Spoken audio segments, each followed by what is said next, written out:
Welcome everybody and thank you for joining me. So the Xbox and Bethesda showcase is officially behind us, and with that a bunch of new games was announced. Now I will get into the good and the bad of the event a bit later, but for now let's just quickly jump into it and do a bit of a recap of some of the highlights. So they started off the show with an announcement trailer for Starfield. Now unfortunately they did not show off any gameplay here. All we got was a cinematic trailer, and you just cannot judge a game based on these trailers, especially a Bethesda game. I'm not trying to be negative, but that is just the reality. We will probably hear more about Starfield at next year's E3, as this game is slated for November 2022 release. They did say that Starfield will be an Xbox and a PC exclusive, but I think that most of us already knew that. The game will also be on Game Pass day and date. Other than that, we did not really receive any additional information about the game except for the trailer description that reads, "In this next generation role-playing game set amongst the stars, create any character you want and explore with unparalleled freedom as you embark on a journey to answer humanity's greatest mystery." But up next they showed a game that many people are very excited for, and that is the trailer for Stalker 2.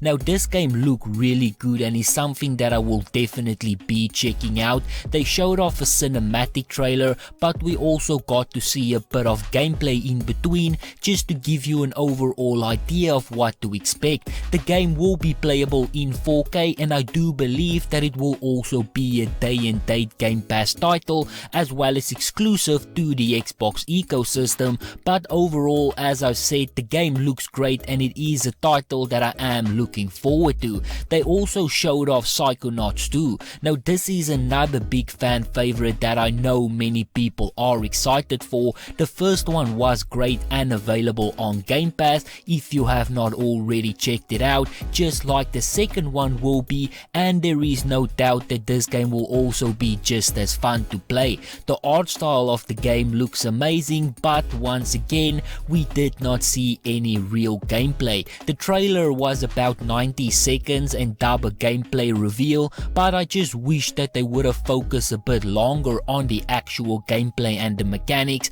Maybe everyone has their own expectations of what E3 should be, and you are more than welcome to disagree with me on this, but in my opinion E3 should be for gameplay. Cinematic trailers can be released on the Xbox channel like they do every single week. The same goes for expansions and DLC. Things like an optimized version of Hades or a Far Cry 6 overview or Elder Scrolls Online Enhanced Edition is not what I think E3 should be about.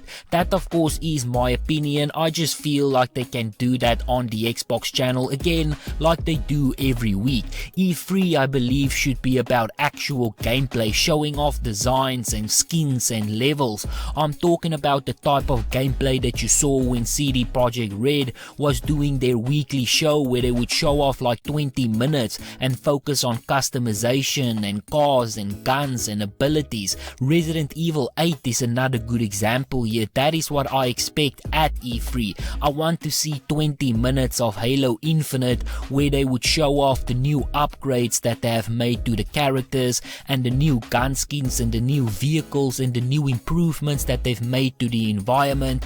But with that said, they did actually show off some proper gameplay for one of their biggest exclusives, and that is Forza Horizon 5. They officially announced the game and they showed some great detail. They showed off about 8 minutes of proper gameplay. They showed some of the cars, the environments and new levels. Forza has always been one of those games that gave Xbox the opportunity to show off visually what the console can do, and with this game there will be no exception. As expected, the new Forza will be in Mexico and it will be available on November 9th, and it is a day and date Xbox Game Pass release.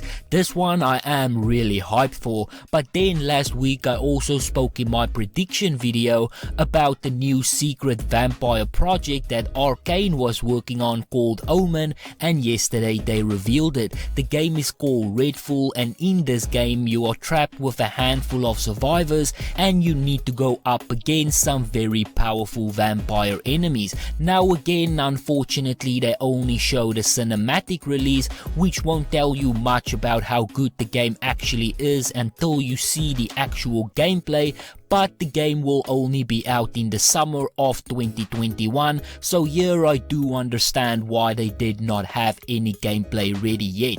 This was just meant to be an announcement trailer, and I thought they did do a really good job of announcing the game. Maybe at next year's E3 they will show off a little bit more. This is also an Xbox exclusive, and it will be a day and date Xbox Game Pass title. They actually ended the show with this announcement, and I thought it was a really fun way to close out the show. But then going back to a little bit earlier in the show, they showed us the online version of Halo Infinite, which I thought looked really amazing. Again, this was not a very long reveal, it was about 2.5 minutes, but what they showed looked really good. The most popular part of Halo is the multiplayer, and they did enough to make most people excited for this release. They announced that both the online and the story mode will be releasing for the holiday of 2021, which we already knew, but they did not give us an exact date. I'm assuming that they are just waiting on games like Call of Duty and Battlefield to share their release to avoid any type of clashes. But that pretty much sums up the whole show. They announced about 30 games, but a lot of those games was DLCs and enhanced versions of existing games like Diablo 2 and Yakuza Like a Dragon. Overall, I thought it was a good show, but as I've said, I just wish that they would have focused a little bit more on actual gameplay.